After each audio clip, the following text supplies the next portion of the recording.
Donald Trump ఇంకా white హౌస్లో ప్రవేశించనే లేదు. ఈ లోపే అనేక అంశాలపై అటు అమెరికాలో ఇటు ప్రపంచ దేశాల్లో చర్చలు జరుగుతున్నాయి. మరి గెలిచింది ట్రంప్ కదా, ఆ మాత్రం వివాదాలు లేకపోతే ఎలా? ట్రంప్ మొదటి విడత ప్రెసిడెంట్ అయినప్పుడు వివాదాస్పదంగా తయారైన అంశాలలో ఇమిగ్రేషన్ పాలసీని ప్రధానంగా చెప్పుకోవాలి. ఇప్పుడు ట్రంప్ రెండవ దఫా ప్రెసిడెంట్ కానుండగా కూడా చర్చ దాని చుట్టూనే పరిభ్రమిస్తున్నది. విచిత్రం ఏమంటే ఈసారి ట్రంప్ మొదటి వైఖరికి భిన్నమైన వైఖరి తీసుకున్నారు. ట్రంప్ను మొదటి నుంచి సమర్థిస్తున్న మితవాదులు దీనిని వ్యతిరేకిస్తున్నారు. మాగా అన్నమాట విన్నారా? మొన్న నవంబర్ ఎన్నికల్లో ట్రంప్ క్యాంపు వినిపించిన నినాదం MAGA, MAGA, MAGA, make America great again. America మళ్ళీ గ్రేట్ కావాలంటే విదేశాల నుంచి వలసలు ఆగాలన్నది వీరి వాదన. ట్రంప్ మొదటి టర్మ్లో ఇదే పాట పాడారు.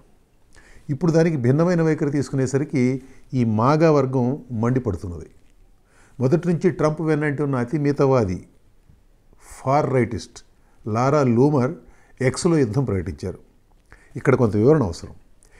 ఈ వివాదం అంతా అమెరికాలో ఉద్యోగాల కోసం H-1B వీసా వంటి పద్ధతుల్లో వచ్చేవారికి సంబంధించి మాత్రమే.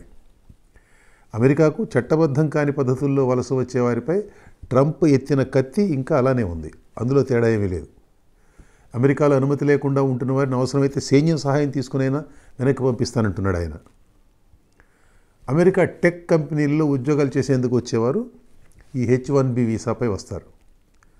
వారిని రానివ్వాలని, ఆ పాలసీలో మార్పు ఉండకూడదని ఎలాన్ మస్క్ లాంటి ట్రంప్ కొత్త స్నేహితులు వాదిస్తున్నారు. ట్రంప్ మొదటి టర్ములో ఆయనతో తగాదపడిన సిలికాన్ వ్యాలీ టెక్ కంపెనీల యజమానులు మొన్నటి ఎన్నికల్లో ట్రంప్కు చాలా భారీగా నిధులు సమకూర్చిన విషయం మనందరికీ తెలుసు. వారి కంపెనీలు సక్రమంగా నడవాలంటే H-1B వీసాలపై ఇండియా లాంటి దేశాల నుంచి కంప్యూటర్ ఇంజనీర్లను రప్పించాల్సిందే. రేపు ట్రంప్ టీంలో భాగంగా ఉండే ఎలాన్ మస్క్, వివేక్ రామస్వామి వంటి వారు H-1B వీసా కోటాలు కొనసాగాలని, లేని పక్షంలో అమెరికా మీద చైనాది పైచేయి అవుతుందని వాదిస్తున్నారు. నిజానికి వాస్తవ పరిస్థితి డేటా చూస్తే కూడా ఈ వాదనకు అనుకూలంగానే ఉంది. ఉదాహరణకు ఆర్టిఫిషియల్ ఇంటెలిజెన్స్ AI కంపెనీల సంగతి చూస్తే అమెరికాలోని 40 పై స్థాయి AI కంపెనీల్లో 28 కంపెనీలు వలస వచ్చిన వారి భాగస్వామ్యంతో స్థాపించినవే. అమెరికాలో AI కోర్సులు చదువుతున్న గ్రాడ్యుయేట్ స్టూడెంట్లో 70% విదేశీ విద్యార్థులే.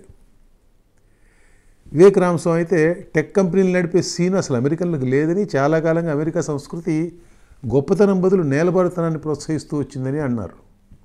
దీనిపై మితవాదులు చాలా తీవ్రంగా స్పందించారు. H-1B వీసాలకు సంబంధించి ట్రంప్, ఎలాన్ మస్క్, రామస్వామి వంటి టీమ్మేట్స్ పక్షాన్ని నిలవడంతో మితవాదులు ఆన్లైన్లో పోరాటం మొదలుపెట్టారు. ట్రంప్ను నేరుగా అనలేక ఆయన టీం మెంబర్స్పై యుద్ధం ప్రకటించారు. ఇది ట్రంప్కు క్షేత్రస్థాయిలో బలంగా నిలిచిన మితవాద జాతీయవాద వర్గానికి బోలెడు నిధులిచ్చి ఎన్నికల్లో అండగా నిలిచిన టెక్ ఎగ్జిక్యూటివ్లకు మధ్య పోరాటంగా పరిణమించింది. లారా లూమర్ ఎక్స్లో విజృంభించారు. AI వ్యవహారాల్లో సీనియర్ పాలసీ అడ్వైజర్గా శ్రీరామకృష్ణన్ను అనే భారతీయ మూలాల వ్యక్తిని ట్రంప్ ఎంపిక చేసుకోవడానికి కూడా తప్పుపట్టారు. గతంలో ఈ శ్రీరామకృష్ణన్ ఉదారవాద ఇమిగ్రేషన్ పాలసీ తరపున మాట్లాడడమే దానికి కారణం. శ్రీరామ్ ఎంపిక ట్రంప్ ఎజెండాకు పూర్తి వ్యతిరేకమని ఆమె అంటారు. లూమర్ అంతటితో ఆగడం లేదు. ఇలాంటి మాటలతో ఆగడం ఆవిడ ఎక్స్లో జాత్యహంకార పోస్టులు కూడా పెడుతున్నారు. భారతీయుల్ని ఆమె తృతీయ ప్రపంచం దురాక్రమణదారులు అంటారు. థర్డ్ వరల్డ్ ఇన్వేటర్స్ అట. పైగా భారతీయుల ఐక్యూ లెవెల్స్ చాలా తక్కువట.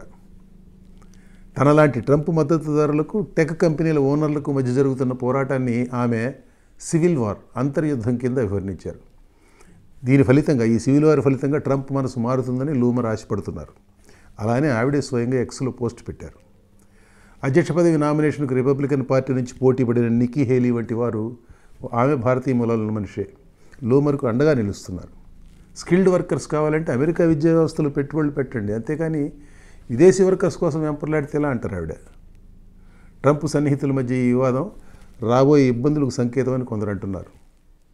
ఇబ్బందులంటూ వస్తే ప్రధానంగా వాటికి గురయ్యేది భారతీయులు. మొదట అమెరికా వెళదామని చూస్తున్న వారికి ఇబ్బందే, ఇండియా నుంచి ఆల్రెడీ అక్కడ ఉంటున్న వారికి ఇబ్బందే.